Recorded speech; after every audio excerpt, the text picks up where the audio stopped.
People think that Asian Americans and Asian Canadians are all the same. They do! Dude, we made a video about this already! Oh, yeah! Asian Canadians versus Asian Americans got a whole lot of views back in Canada.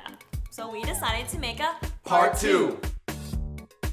So today we're going to talk about 3 things. People's biggest issues with that video, things we left out, and the differences between Vancouver and Toronto. Okay, Linda, are you sure that you're a real Canadian? Because we got some YouTube comments saying that you were not an authentic Canadian. Is it because I don't love maple syrup? Is it because I don't watch hockey? I think it has more to do with the fact that you don't physically look like a Canadian.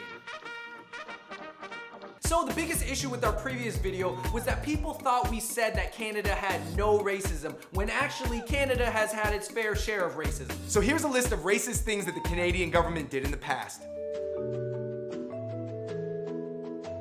Oh yeah, sure, Canada had its racist past, don't you know? But America had so much racism that it looked like Canada had none.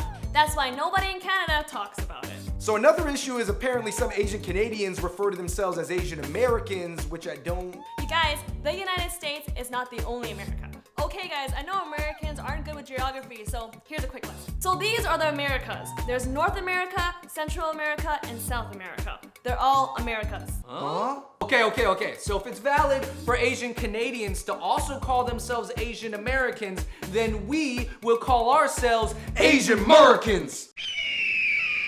Now let's get into things that we forgot to mention in the original video. Sorry. No one's perfect. One thing that we forgot to mention was that the Canadian government actually has a whole different philosophy on multiculturalism than the American government. Canada's philosophy is to see different cultures as mosaic. What's a mosaic?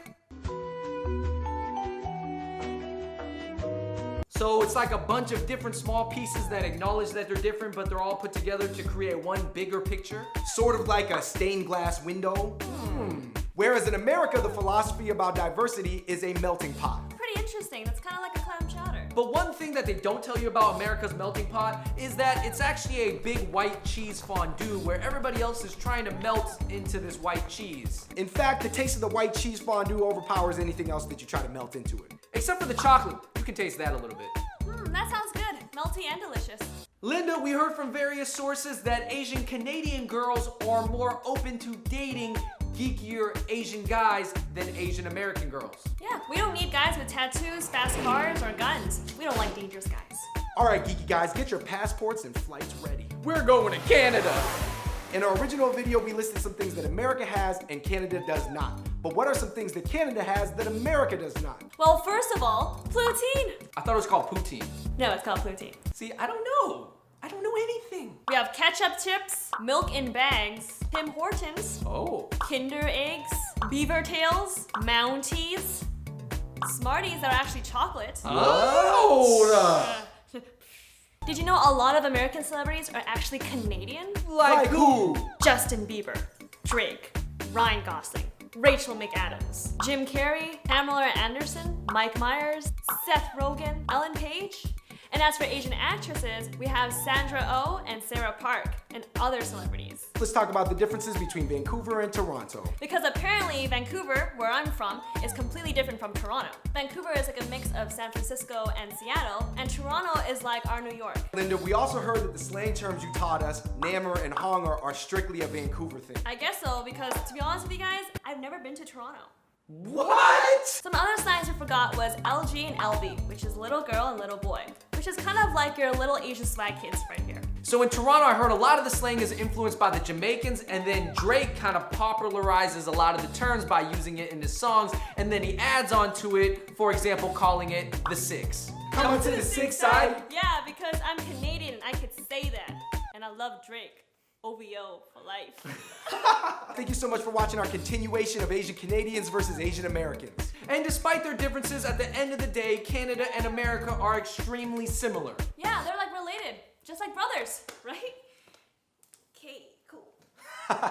All right, everybody, let us know in the comments below if we left anything out. Till next time, peace. Hey guys, thanks for watching the video. My name is Linda from Linity Productions. You guys can check out all my videos right over here. Also, make sure to subscribe to the Fung Bros. Their videos over here and over here. They make videos all the time, so go check that out. We wanted to make a second video because you guys were really angry at us for no reason, and we wanted to address that because we